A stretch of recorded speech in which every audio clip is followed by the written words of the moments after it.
We're going to give this a try. It doesn't seem to want to work, but I'm going to do the best I can this morning because I think this is an important message. We talked last time about some things that I learned from the Tony Robbins event that I had attended, and we talked about kind of closing that gap, where you are now financially and where you want to be. And I ask you three questions for you to consider. And what I love about this is that I think it causes us to think about where we are financially and where we want to be. We all want to be in a position at some point in our lives where we can retire if we want to. If we don't want to, we don't have to. Or maybe we want to be in a position financially where we can give back and do more for others. Maybe we just want to create a college fund for our kids. Whatever that is for you, money is an opportunity. It is a tool, as one of the comments was from Betsy on our last thing. So if you didn't listen to the questions, I'm going to give them to you again and hope that you will check this out or answer them. Feel free to answer them. You can send them to me, post them here, or just have them for yourself. The first one was, what results are you committed to in create in your life financially? What do you want financially in your life? Cars, houses, money, charitable opportunities. What does that look like to you? I mean, when I did this back in 2015, I wrote down total financial freedom.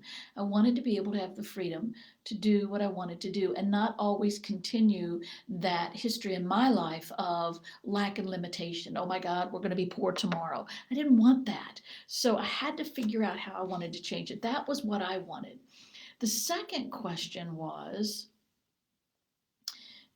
where were you before now? Like I mentioned, for me, I was in the mode from my family, from my parents, of we could have nothing tomorrow. And I think it's because we didn't have a lot anyway, but we could have nothing tomorrow. And then the third thing you want to ask yourself is, what specific actions will you take? And I think that's the most important question. What specifically will you do to try to get yourself into that mode of financial freedom, however you define it? So, what I came up with were some thoughts around, okay, what do I really need to have? And I wrote down 7 things. You need to have an emergency fund. You need to have an emergency fund. Start with $1,000, but you need to have some money set aside in case of an emergency, because that's when things get really tough on you. You need to have money set aside in case of an emergency.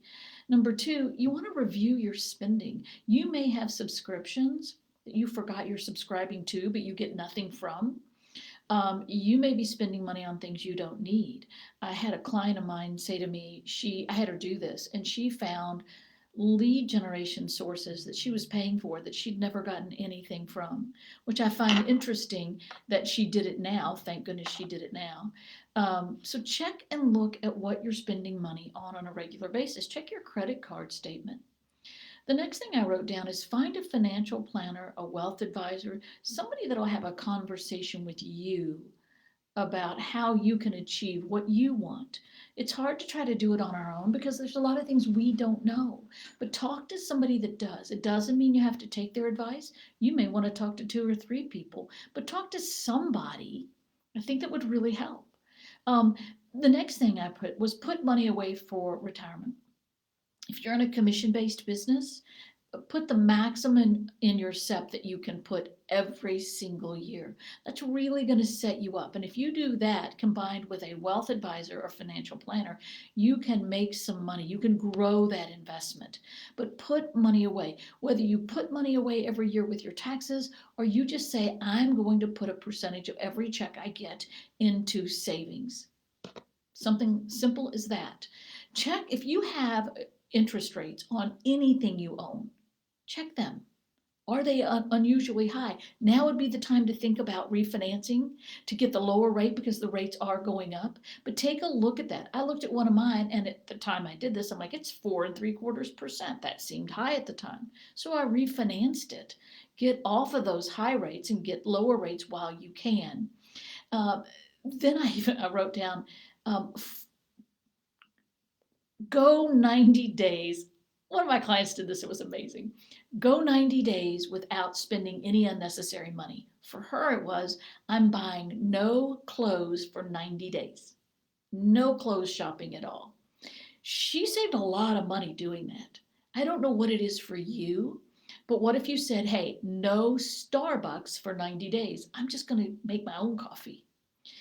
Think about that. What's one thing that you could swear off of for 90 days that could change your financial outcome? And then the last thing is focus on your health, because the healthier you are, the brighter you are, the more ability you have to think clearly and make the decisions that you need to make for your financial future. So listen to this again. I encourage you to do that and look at how you can become more financially free. Make it a great day.